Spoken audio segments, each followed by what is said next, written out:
من میخوام از شما سوال بکنم، به عقیده شخص شما فکر میکنید مردم ایران بزرگترین مشکلشون چیه؟ اولین قدمی که باید بردارن چیه؟ اولی که بزرگترین مشکل غمه و اولین کاری که باید بردارن، مثلا به همین برنامه خانم سلیم بشنن جغ بزنن، از صبح تا شب جغ بزنن. شما بفهمید عزیزم. البته به قول امریکایی ها نات، ولی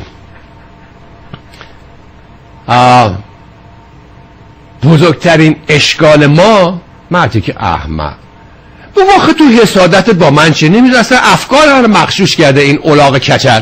حالا من خودم دارم کچل میشم ولی دیگه اقلا موهای سرم رو رنگ نمی کنم. آخه من به کار تو تا حالا کاری داشتم بوساله؟ یا اون مردی که احمق دیگه کی بود؟ آقا کارگردان، این داریوش همایون بود و اون یکی کی بود؟ اون کارگردان ما باز خوابش برد. کارگردان جان،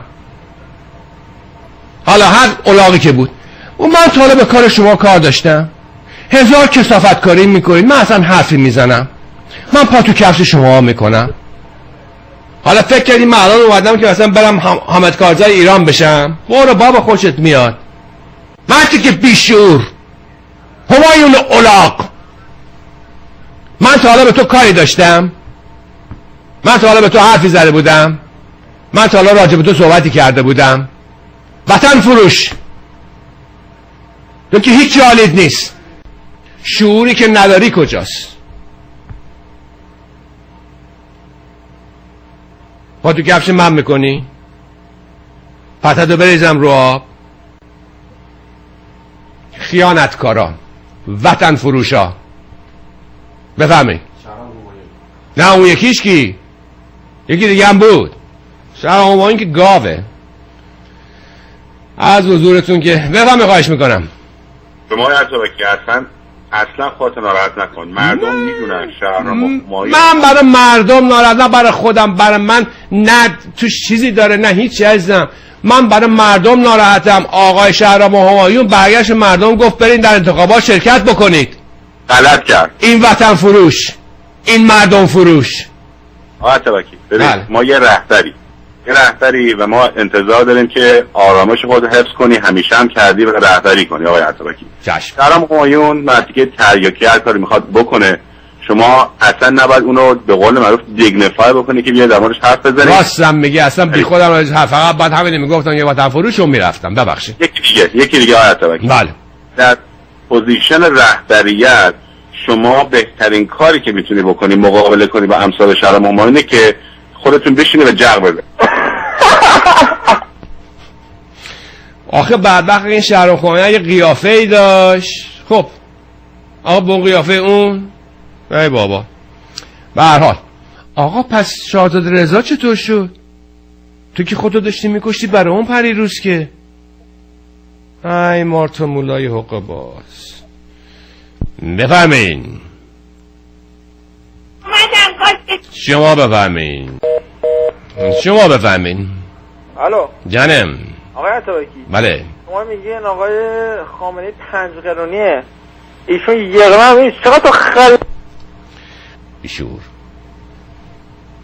بفرمین. شما بفرمین.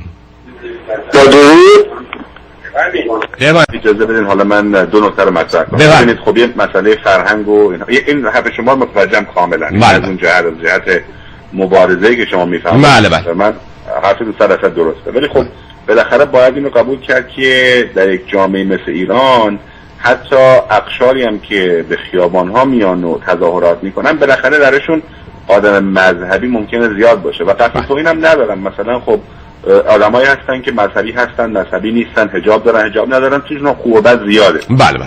خب مثلا این قبل از برنامه‌تون یه خانمی بود که داشت میرقصید، نه برنامه جالبی هم بود، ولی خب این برای مثلا مردم مذهبی قشر خاصی شاید مسلمه ماچ میدونید، یعنی مثلا این خانم خیلی معذرت میخوام ممکنه بهش لقب بد بده. بله مسلمه.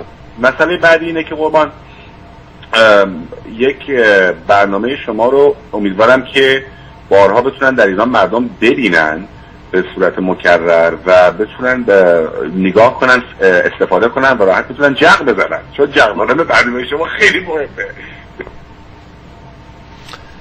بله از حضور شما که بفهمه خواهش میکنم.